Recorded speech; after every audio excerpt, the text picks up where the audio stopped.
Hey YouTube, Sam here. Well, we're doing the first project on the concrete, my new concrete here, and it's the 01 Ford Escape, the turd as I affectionately call it.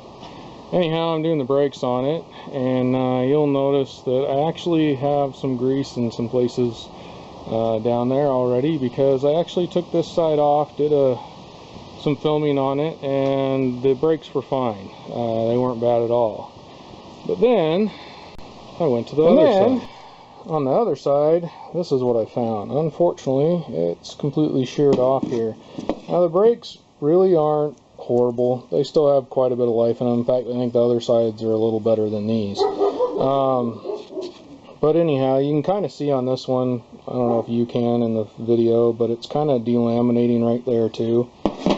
And so I'm obviously going to need to replace them. So I'm going to go ahead and show you once again on the other side how to do it. And here we are under the Escape here. I got it jacked on a jack stand, jacked up on a jack. I got it safe. You decide how you want to make yours safe. This is one of those things I'm not responsible. If you do something I do and hurt yourself, you don't like the way I'm doing it, don't do it. Now first of all, you got these caps here on the back. And if you're not careful, they'll go flying. And there's one on the top, one on the bottom.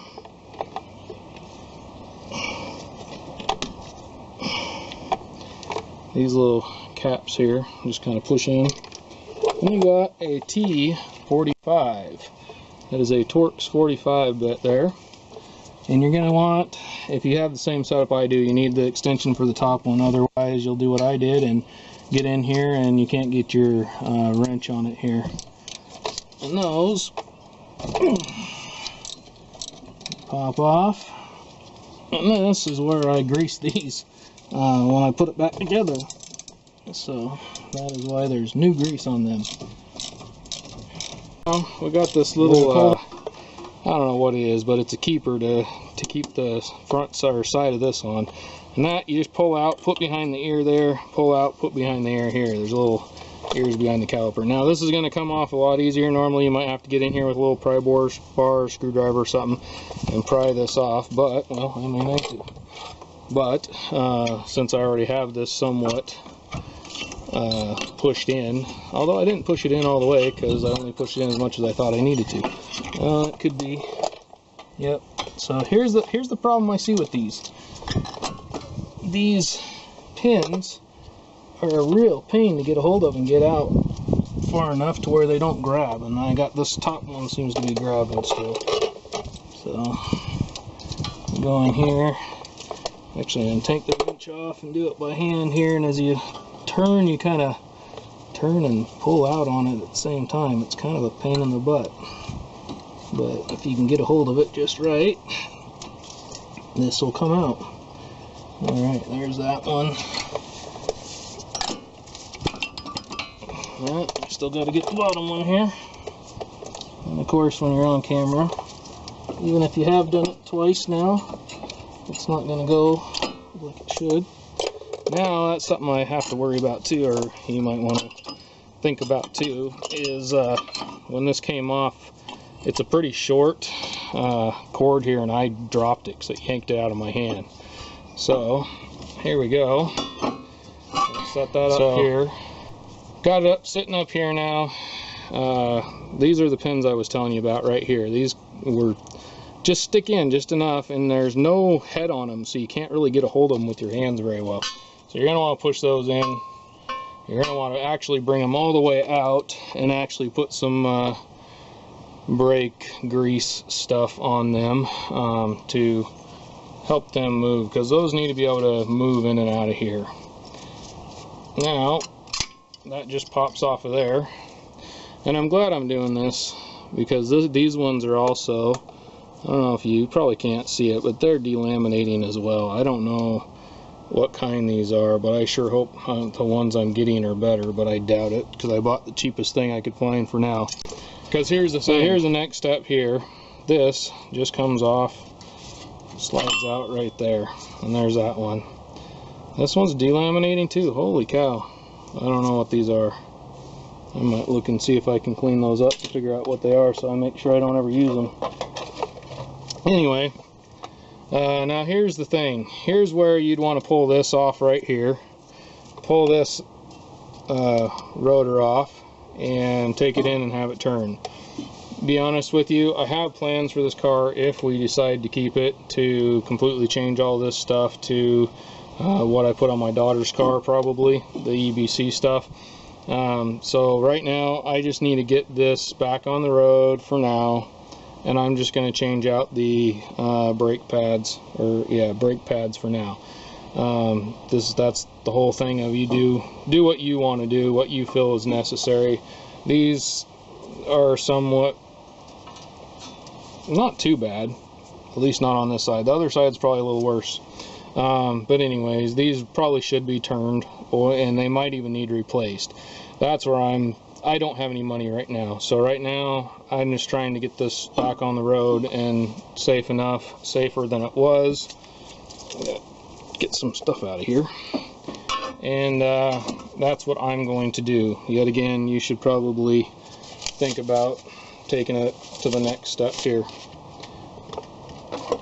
Now we have these, and they have on the back here this little gizmo here, and then they just pop, well, should pop right on into here.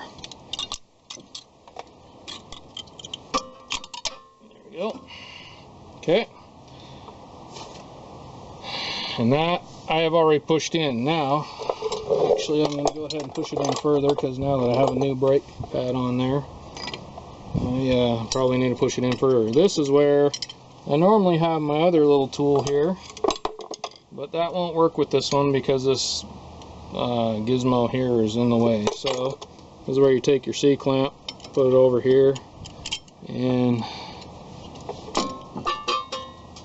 take it and push it in. Now I had a problem, the brake fluid came out when I did the other side, because I had both these done. I did this one and then I went to do the one on the other side, and brake fluid started coming out. So you may want to check and pull some brake fluid out of your bottle, especially if you put some brake fluid in because you noticed your brakes weren't as good, or just noticed they were low, so you put some more in. I actually didn't put any in, the last guy must have, but I did have a problem with it coming out of the bottle and leaking all over the place. So just something to be aware of. Alright, that's all the way in. Now got that on there, and normally again I would clean this up better. I would do the rotors, just not going to happen this time. This is more just a video of kind of how to take this off and replace the brakes. That's all you're going to see. Alright, then we're going to be careful not to touch the brake pads here as best we can, and those, yeah, go this way, and that sits right on in here. Get the thing in there. Okay, might be good to put a lug on there, but I'm being lazy today. Alright, make sure these pins are pushed in. Yet again, I would go ahead and lube the pins up. That's simple to do, and it really does help things move where they need to be moved. Oh, hey, and you want to take off this little thing that I used to push that in with. Alright. Okay, now this is where these little doodads go around the little ears here.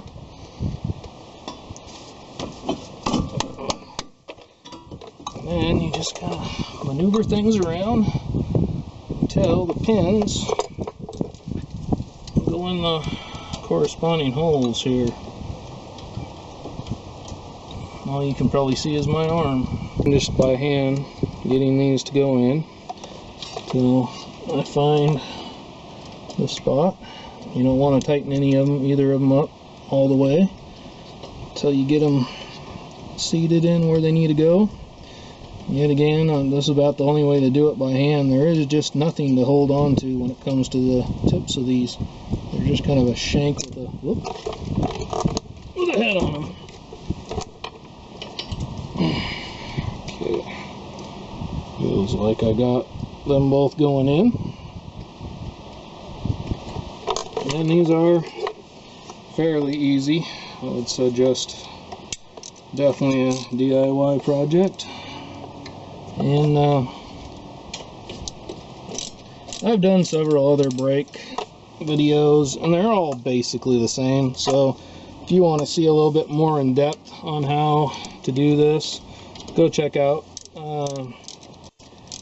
I don't know if I did the Ford Explorer. I think I've done about all my cars. Brakes seem to be one of those things that every time I buy a car, I gotta do them within a few weeks of owning it. Anyhow, go check out some of those videos. They have a little bit more in-depth process right now. Yet again, I just need to get it on the road.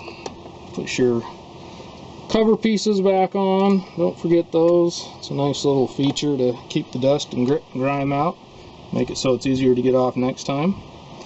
And now, you'd also probably want to bleed your brakes, but I'm not doing that as well unless I have squishy brakes. Pretty much, unless you have real squishy brakes when you're done doing the job, you know, go back and forth and test them out a little bit. And unless they're real squishy, you probably don't have to bleed them. You know, if you want to get down to how you should do it, you should probably completely bleed the system, change all your fluids, turn your rotors, and, you know, buy way more expensive brakes. But I'm not doing that for this time, and more than likely a lot of you guys out there aren't either. But you decide on your own what you think is necessary for the project you're doing. Alright, this is Sam, Jack of all, master of none. You all have a good one.